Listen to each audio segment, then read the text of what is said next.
সকালে টেবিল মুছতে গিয়ে আমার হিসাব পিনগুলোর দিকে চোখ পড়লো, কেমন ছড়িয়ে ছিটিয়ে আছে তাই না? তো এই কাচের জারের ঢাকনা দিয়ে এগুলোর একটা গতি করা যেতেই পারে।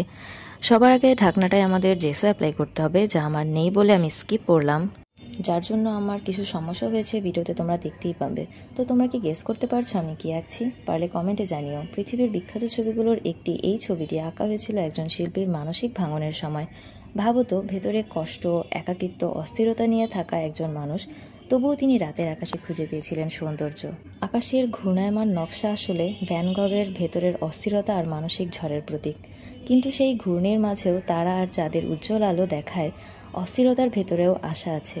রাতকে তিনি অন্ধকার নয়, বরং এক স্বপ্নের মতো এঁকেছেন, যেন বলেছেন অন্ধকার মানেই শেষ নয়, বরং নতুন স্বপ্ন দেখার সময়।